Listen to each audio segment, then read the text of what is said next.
أعوذ بالله من الفقر ومن الشك ومن الشيطان الغوي الرجيم. بسم الله الرحمن الرحيم. اللهم صل على محمد وأهل بيته الطيبين الطاهرين. اللهم أكرمنا بنور الفهم وأخرجنا من ظلمات الوهم والجهل، وافتح علينا أبواب رحمتك، وأنزل علينا خزائن علومك بحق محمد وأهل بيته الطيبين الطاهرين صلواتك عليهم أجمعين. لا زال الكلام في طريقة استنباط الحكم بالنسبة إلى الفقيه أو المرء الذي يستنبط الحكم الشرعي لا بد أن يمر بعدة مراحل أو بعدة علوم، إلمامه بعدة أمور. من العلوم التي لا بد للفقيه أن يركز عليها أو يمر عليها في استنباطه الحكم الشرعي هو علم الرجال. علم الرجال استلزم على الفقيه البحث فيه، لأن استنباط الحكم الشرعي يكون إما من القرآن الكريم أو السنة النبوية المطهرة عن المعصوم، أو السنة النبوية إما عن النبي صلى الله عليه وآله أو عن المعصوم بشكل عام.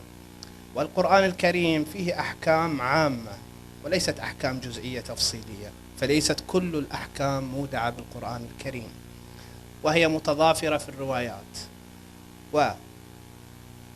ولوجودها في الروايات لا بد للفقيه أن يعتمد الرواية القطعية الصدور الثابتة عن النبي أو عن المعصوم. ومن هنا أتت الحاجة إلى البحث الرجالي، حيث أن سند الروايات يعتمد على الرجال، فالشيخ الكليني يروي عن فلان عن فلان عن فلان، أو الشيخ الطوسي بسلسلة معينة إلى المعصوم.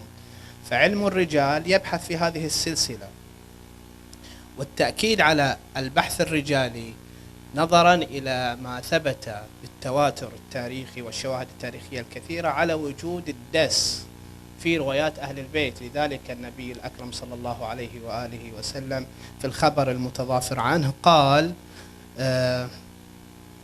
سيكثر علي الكذابة، أو من كذب، الحديث المتضافر بنصه: من كذب علي متعمدا أو قال ما لم أقل فليتبوأ مقعده من النار. فالنبي الأكرم صلى الله عليه وآله وسلم عندما أخبر بهذه هو يعلم بأنه يوجد كذابة أو يوجد أشخاص يكذبون عليه، لذلك صار من المحتم على الفقيه أن ينظر في سند الرواية، هل هم ثقات عدول، هل هم كذبة أو غير ذلك. فهذا بشكل عام. يتحصل من ذلك تعريف علم الرجال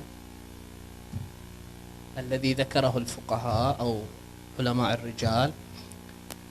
علم الرجال بالنسبة إلى العلماء الرجاليون ذكروا عدة تعاريف، ولكن أوضحها أو أسهلها كما ذكره الشيخ المامقاني هو علم يبحث فيه في أحوال رواة الرواية أو رواية النص من حيث اتصافهم هؤلاء الرواة بشرائط قبول أخبارهم وعدمها، أن هذا الراوي هل يتصف بشرائط قبول الرواية أو لا، هذا تعريفهم.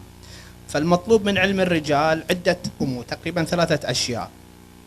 أولا تشخيص الراوي بعينه باسمه ونسبه، أنه من هذا الراوي، فلان ابن فلان من، وهويته، نعرف هويته. هذا الأمر الأول، أن يعرف الراوي باسمه وهويته ونسبه. الثاني معرفة حاله من حيث الوثاقة وعدمها، هل هو ثقة أو لا. يأتي بعد ذلك ما معنى الثقة في تعريف علم الرجال. الأمر الثالث معرفة مشايخه وأساتذته وتلاميذه وطبقته وبيئته، معرفة هذا الجو الكامل. فبتعيين اسمه ونسبه يتميز المشترك، يعني قد يأتينا شخص أو أكثر من راوي من الرواة عن المعصوم هو نفس الاسم، محمد بن سنان، هل هذا ثقة، هل هذا غير ثقة، على أي حال. ومن الطريف في التراجم الحديثة دائما يقترن اسم ابن فهد الحلي بابن فهد الأحسائي، وما عندما تقرأ ترجمة هذا العالم الجليل، توفى تقريبا 800 وشوي، عليكم السلام، 841 هجري، هذا ابن فهد الحلي. علماء الرجال رأوا من الطرائف أو من اللطيف أنهم يتشابهون بالاسم، عندما يقول ابن فهد الحلي وابن فهد الأحسائي، ويتشابهون في الزمن أنهم في زمن واحد، بل ويتشابهون في الأستاذ أن أستاذهم واحد هو ابن المتوج البحراني، ويتشابهون في التصنيف، كلاهما له كتاب شرح على إرشاد العلامة. فبعضهم قال هو واحد، وبعضهم ميز قال لا، ابن فهد الأول اللي هو ابن فهد الحلي اشترك مع ابن فهد الأحسائي في الاسم، اسم الجد أحمد ابن فهد الأول، ابن فهد في اسم الجد والثاني في اسم الأب، فاختلفا. طبعا بعضهم يقول لا، هما واحد وليس بمشترك، ليس بشخصين، بل هما عالم واحد. على أي حال، هذا من، إذا تراجعون كتاب الكنى والألقاب للقمي أو تراجعون روضات الجنات في ترجمة أي واحد من هالعلمين، ابن فهد الأحسائي وابن فهد الحلي، تجدون هذا الكلام. إذن فموضوع علم الرجال هو معرفة هذا الشخص، هل هو ثقة؟ مثلا هشام بن الحكم أو زرارة بن أعين أو أعين ثقة، مثلا توصلت أنه ثقة، فما يخبر عنه هذا الرجل، فعندما نصل إلى نتيجة أنه ثقة، فكل حديث يرويه هشام بن الحكم أو زرارة يكون حجة لأن راويه ثقة.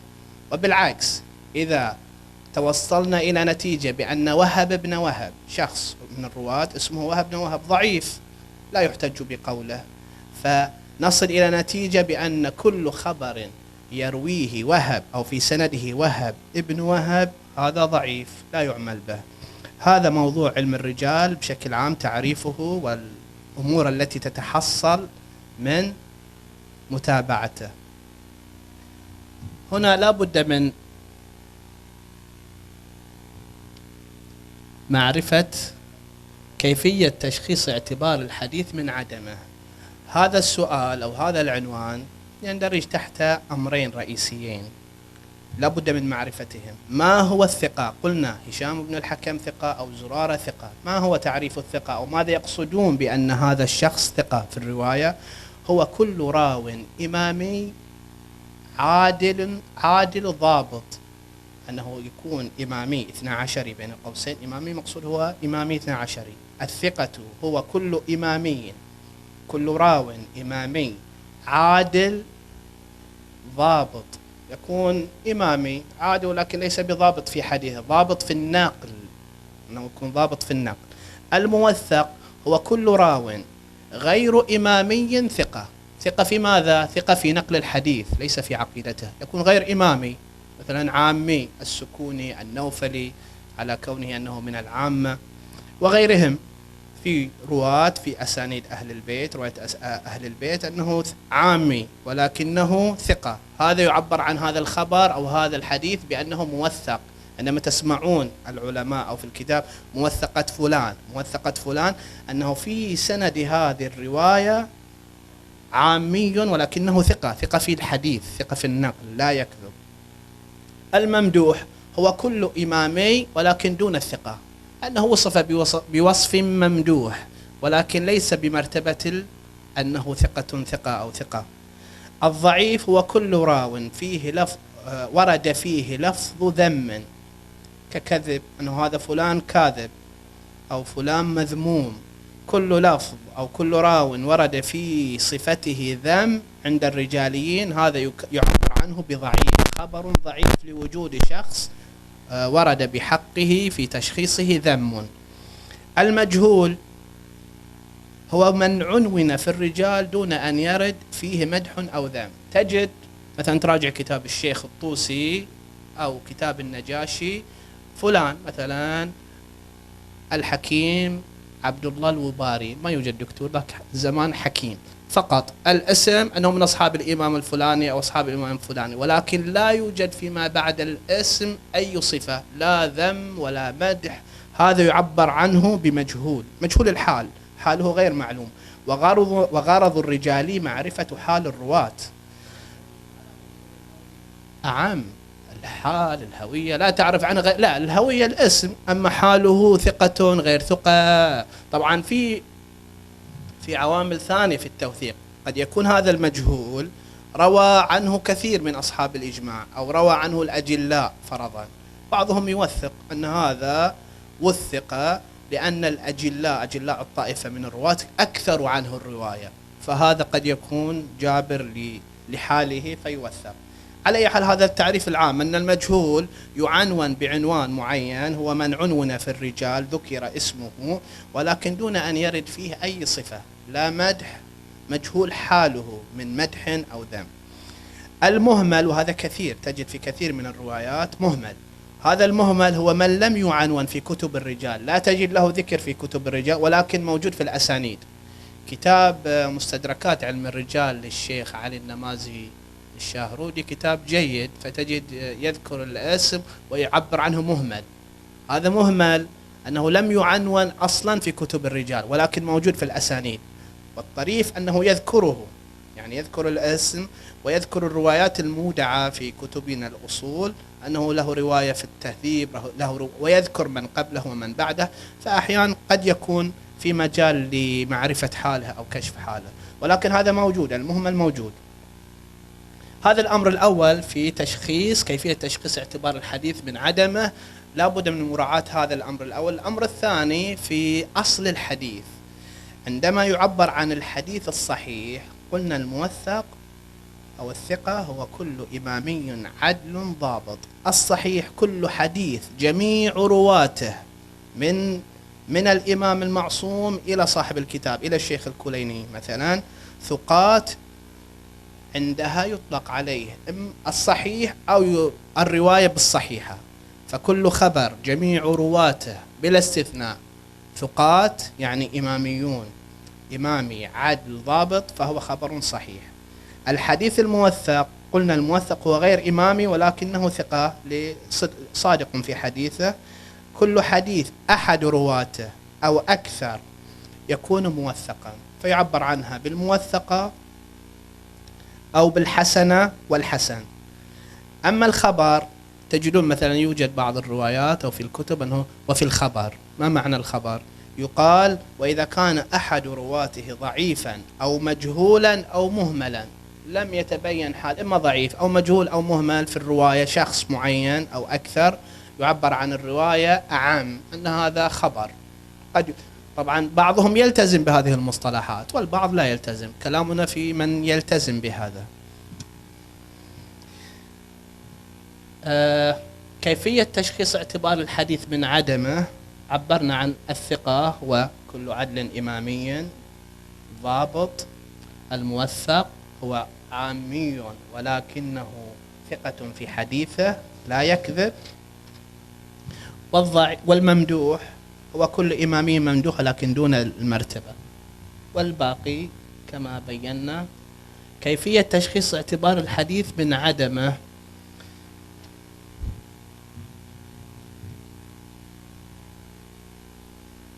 كيف نمهد لعملية تشخيص اعتبار الحديث من عدمه؟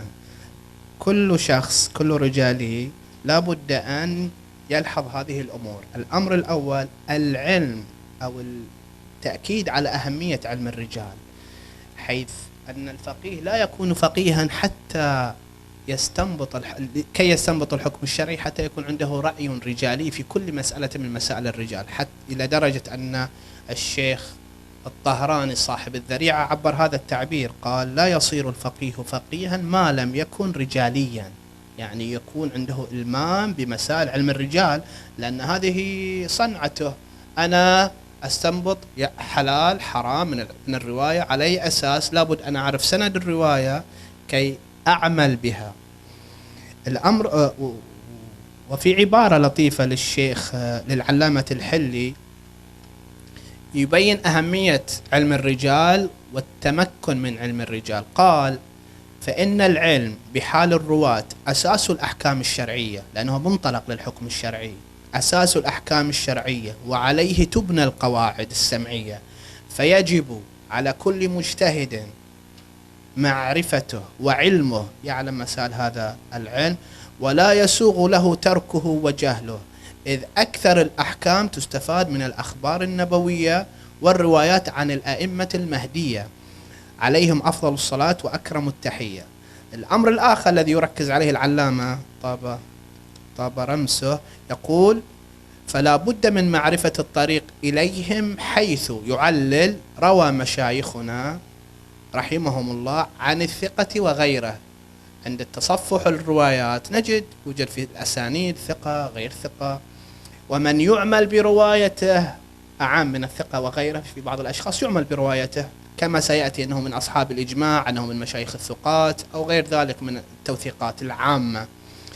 ومن لا يجوز الاعتماد عليه، كيف أشخص أن هذا ممن يعتمد عليه أو لا يعتمد عليه إذا لم يكن عندي إلمام بعلم الرجال؟ فلا بد من الاهتمام بعلم الرجال. الأمر الثاني العلم بمميزات كتب الرجال. كتب الرجال مثلا كتاب أشهر الكتب أو الكتب الأساسية أو الرئيسية هي رجال النجاشي، كتاب ابن الغضائري مثلا، رجال الشيخ الطوسي وفهرست الشيخ الطوسي.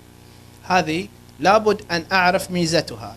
بشكل عام مثلا من أراد أن يعرف هذا الراوي من أصحاب أي من الأئمة عليهم السلام فيراجع رجال النجاشي، يراجع كتاب البرقي أو رجال النجاشي. البرقي عنده كتاب يميز أن هذا الصاحب من أصحاب الأئمة الفلاني أو أصحاب الأئمة الآخر. ومن أراد أن يعرف هل هذا الراوي له أصل أو له كتاب أو له مصنف فليراجع رجال النجاشي أو الفهرست للشيخ الطوسي. ومن أراد أن يعرف أو أن يقرأ الروايات المادحة أو الذامة لشخص معين فليراجع مثلا كتاب الكشي، رجال الكشي، أو اختيار معرفة الرجال للشيخ الطوسي وتلخيص لرجال الكشي. ولتمييز المشتركات في العصر الحديث هو السيد الخوئي معجم رجال الحديث، وكتاب جيد في تمييز المشتركات، أن هذا الشخص مشترك مع هذا ويميزه. ولمعرفة الطبقات من غيرها، أن هذا من الطبقة الأولى، من الطبقة الثانية، من الطبقة السابعة، يراجع الموسوعة الرجالية للسيد حسين البروجردي، كتاب جيد في معرفة الطبقات. الأمر الثاني كما قلنا لا بد لمن يستخدم كتب الرجال أن يعرف ميزاتها. أنا ماذا أريد؟ أي طبقة؟ هذا مشترك أو غير مشترك؟ أريد أن أعرف هل هذا من أصحاب الإمام الصادق أو الباقر أو الكاظم؟ هذه ميزة الكتب، فلا بد أن يعرف هذا. الأمر الثالث العلم بكيفية التوثيقات، أن أرباب الرجاليين الشيخ النجاشي أو الطوسي كيف يوثق. في التصفح نجد أن للتوثيقات عندهم طريقتان. الطريقة الأولى توثيقات فردية، توثيقات الخاصة، إما أن تأتي لفرد، لشخص، لشخصين، والتوثيقات العامة.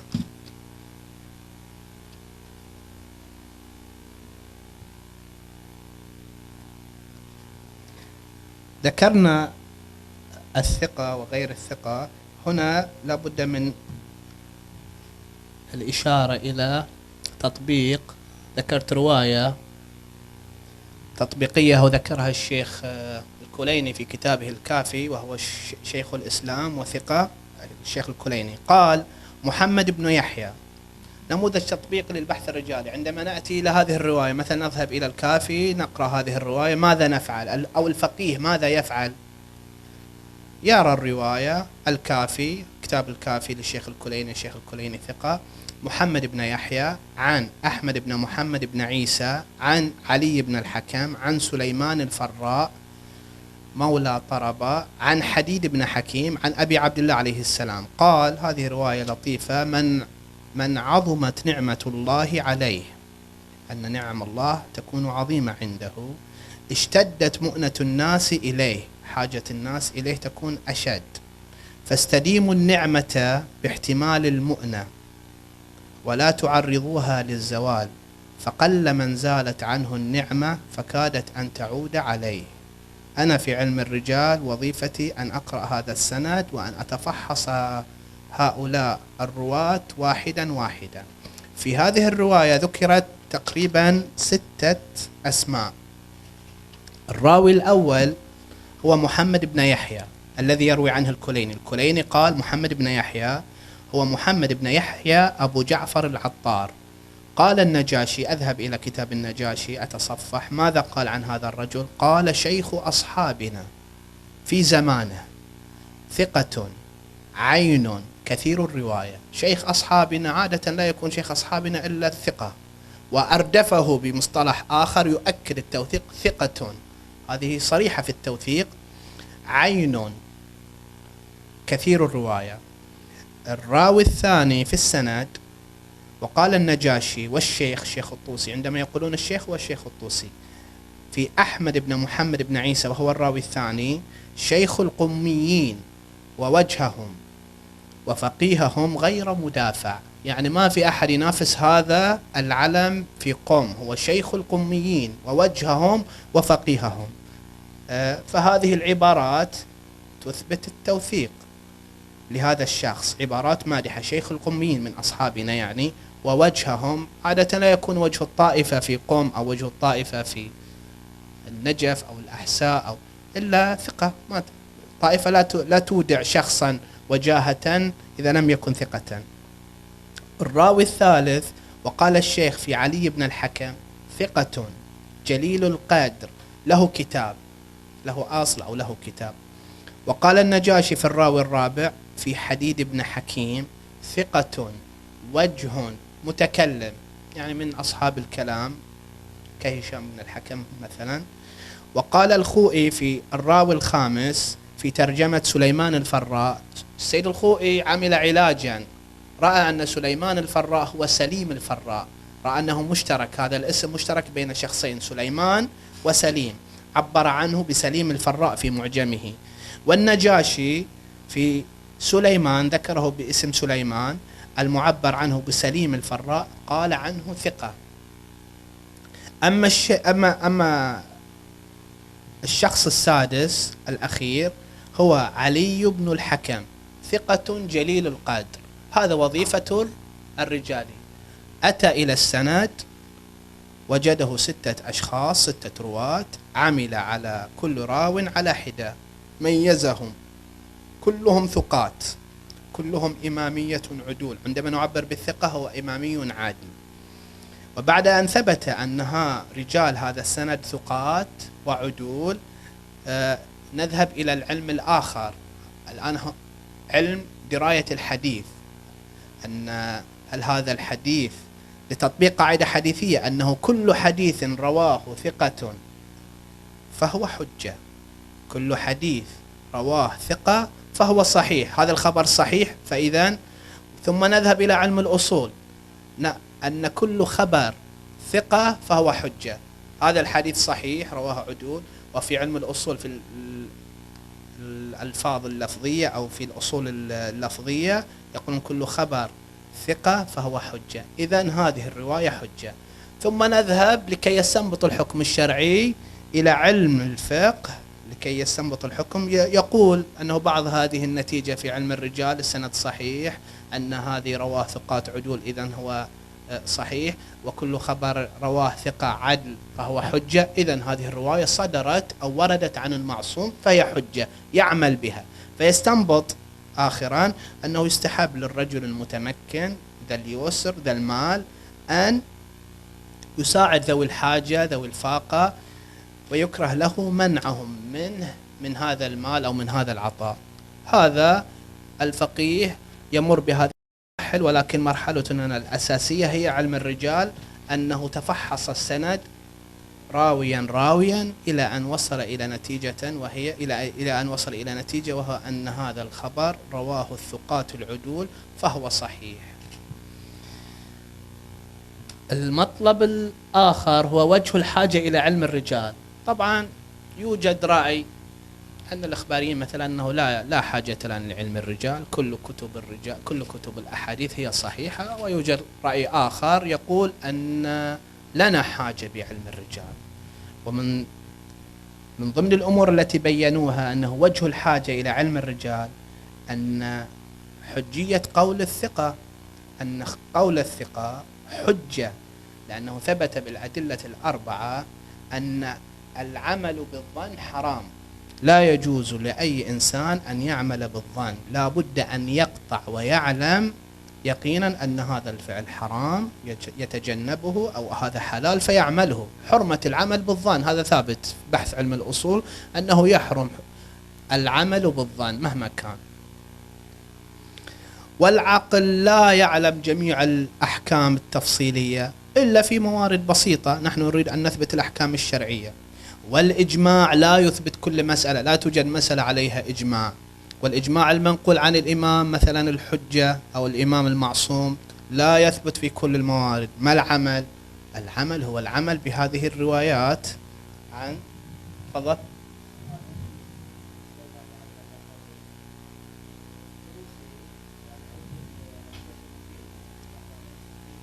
معاه مو عقبة، لا معاه تلميذ، نعم معاصر يعبر عنه،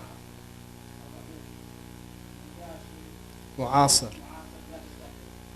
كان، لا كان في العراق، هو تلميذ الشيخ المفيد وزميل الشيخ الطوسي. النجاشي ايه الصدوق.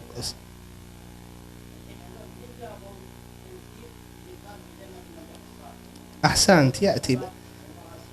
لا لا لا، هم أتوا، هم بعضهم زي الشيخ المفيد، هم تلامذة الشيخ المفيد صح؟ الشيخ المفيد من تلامذة بعض أصحاب الأئمة، من أصحاب الإمام العسكري، أصحاب الشيخ الصدوق. الشيخ الصدوق ولد بدعوة من الإمام الحجة، أبوه تلميذ الإمام العسكري عفوا.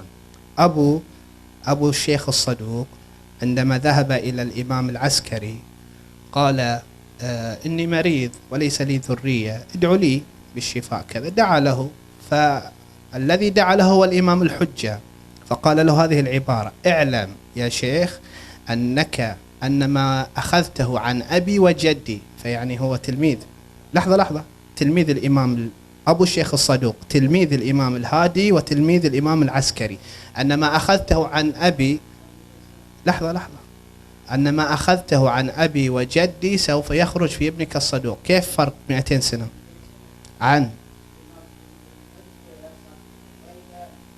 الصغرى؟ صحيح.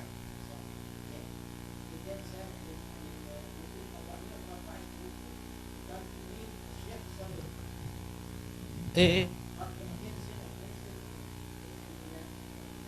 أنا ما وصلت النقطة أن بعض دول يعبرون عنهم المتقدمين، العلماء الذين أثبتوا الجرح والتعديل المتقدمين. لماذا نأخذ؟ إما هم اعتمادهم إما أخذوه مباشرة من الإمام أو من أصحاب الأئمة بسلسلة شيخا عن شيخ عن شيخ، هذا شيء الآخر إما من الكتب الموجودة. الشيخ الطوسي في عبارة تأتي في العدة ذكر أن الأصحاب ألفوا الكتب ووثقوا وميزوا، ألفوا الكتب فهو حصل عليها، توجد كتب بين أيديهم، وهذه الكتب ثقة عندهم أنه وجدها بخط فلان أو أخذها عن شيخه عن شيخه، فعامل الاجتهاد والحدس أقل. إيه قطعان، أحسن.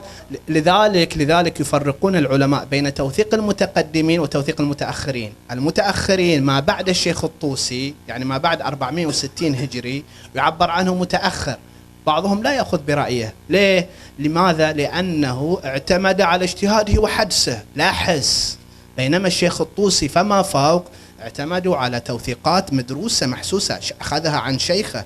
لذلك أنا ذكرت من أراد أن يرى الروايات في مدح فلان وفي ذم فلان يراجع رجال النجاشي، عفوا يراجع رجال الكشي. مودع الروايات بالعنعنة، موجودة أسانيد عن فلان في توثيق فلان أو تضعيف فلان. فهذه من طرق التوثيق. هذا أنت حنستعجل أنه بعضهم ماذا يفرق بين توثيقات المتقدمين وتوثيقات المتأخرين، وميزنا بين المتقدم أي فترة زمنية والمتأخر. خصوصا يعني الأمر قبل الأخير هنا سوف أذكره، عجلتنا شوي، أن من الأمور التي استدعت الحاجة إلى الأمر الرابع ذكرته في الحاجة، وجه الحاجة إلى علم الرجال، أنه سيرة الأصحاب من زمن الإمام الكاظم. تلاميذ الإمام الكاظم ألفوا كتب في الرجال، عندهم كتب في علم الرجال من زمن الإمام. أنا ذكرت شخصيتين، عبد الله بن جبلة توفى 219 من أصحاب الإمام الكاظم، وله رواية عن الإمام الصادق توفى سنة 219، له كتاب في الرجال. والحسن بن علي بن فضال توفى سنة 224 من أصحاب الكاظم عليه السلام، له كتاب في الرجال. وإذا أردت أن تتوسع فعليك بالخبير المتتبع، ذروا ما رأوا وخذوا ما رووا، ذروا ما رأوا اللي هو في الاعتقاد، لأنهم اعتقادهم غير إمامي، هو ثقة في الرواية في النقل. فإذا أردت أن تتتبع من ألف من الرجاليين من أصحاب الأئمة، عليك بمؤلفو الشيعة. السيد الأمين في كتاب أعيان الشيعة في مقدمة ذكر مجموعة من مؤلفي الشيعة في علم الرجال. وعليك بكتاب شيخنا الشيخ أغا أبو زرق الطهراني مصفى المقال. وعليك بكتاب لطيف اسمه تأسيس الشيعة الكرام لعلوم وفي رواية أخرى لفنون الإسلام. أودع الأصحاب الذين ألفوا في علم الرجال، وهم أول من ألف في علم الرجال سبق العامة. فالشاهد أن الحاجة إلى علم الرجال حاجة ملحة. الأمر الأول الذي ذكرناه. الأمر الثاني لوجود الوضاعين. لماذا نبحث عن علم الرجال؟ وجد عن الإمام الصادق عليه السلام ذكر هذه الرواية، قال يثبت بلا شك وجود الوضاع، وجود الكذاب، وجود المدلس لغرض لآخر، لغرض شخصي، لغرض عام موجد، المهم أنه موجود. ولذلك قال الإمام الصادق عليه السلام يوجد له أكثر من رواية، من ضمنها أن المغيرة بن سعيد، شخص من الأصحاب اسمه المغيرة بن سعيد من أصحاب الإمام الباقر، دس في كتب أصحاب أبي أحاديث لم يحدث بها أبي.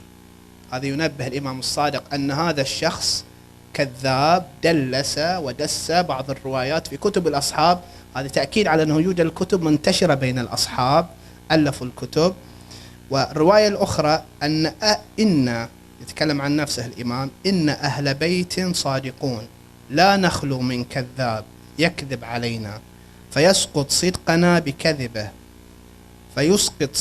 بكذبه علينا عند الناس. بعضهم له غرض، يريد أن يسقط مقام الإمام عليه السلام بكذبه. فالشاهد هذه الأمور أدت إلى الحاجة إلى علم الرجال وإلى الاهتمام بعلم الرجال.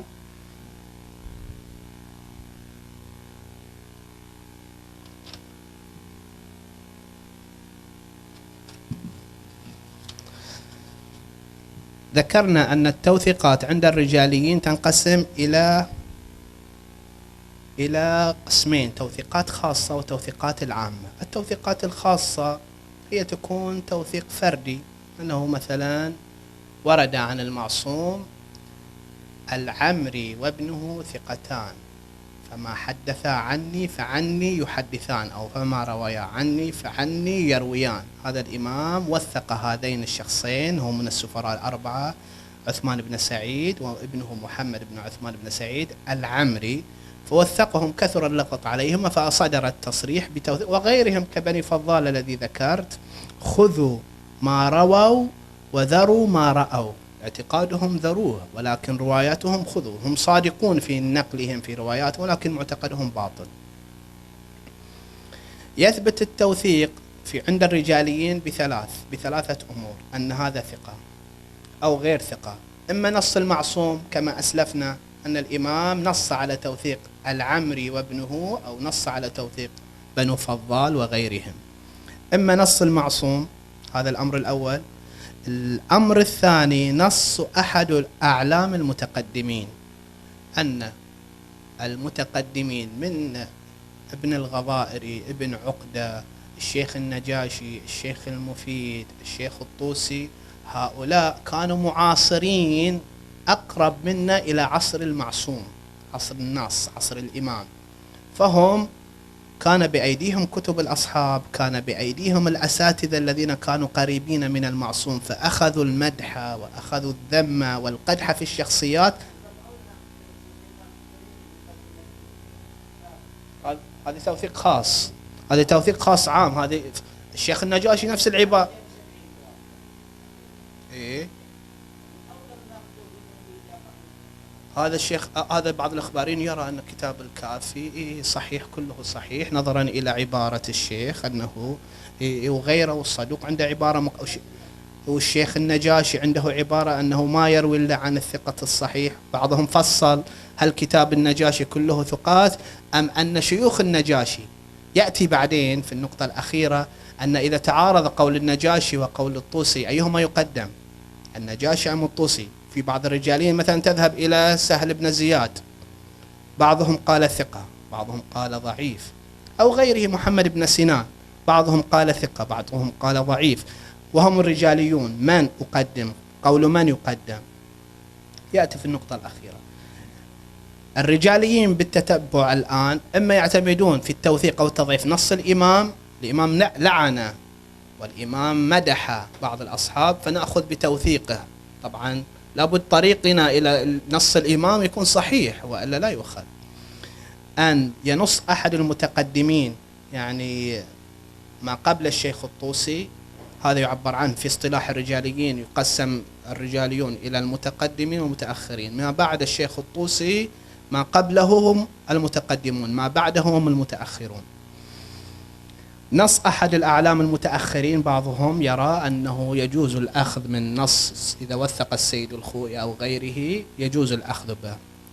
فالنقطة الأخيرة نختم بهذا المطلب: إذا كان الشخص هو وثق نفسه بنفسه، هل يجوز أو هل يؤخذ بتوثيقه؟ شخص روى رواية موجودة في كتاب الكشي مثلا أنه يوثق نفسه يمدح بنفسه، علق العلمان سيد الإمام رحمة الله عليه قال عبارة، قال: إذا كان ناقل الوثاقة هو نفس الراوي فإن ذلك يثير سوء الظن به، حيث قام بنقل مدائحه وفضائله في الملأ الإسلامي. أما السيد الخوئي قال: والاستدلال على وثاقة شخص وعظم رتبته بقول نفسه، هو يوثق نفسه، من الغرائب بل من المضحكات. أصلا أنا الآن أريد أن أخذ قول فلان، هذا فلان يمدح بنفسه، أول أثبت وثاقته على أساس أخذ برأيه، أول يكون ثقة ثم يكون قوله حجة. هو الآن لم يثبت كونه ثقة، فكيف أخذ برأيه؟ وصلى الله على محمد وآل بيته الطيبين الطاهرين. ويأتي الكلام فيما يلي.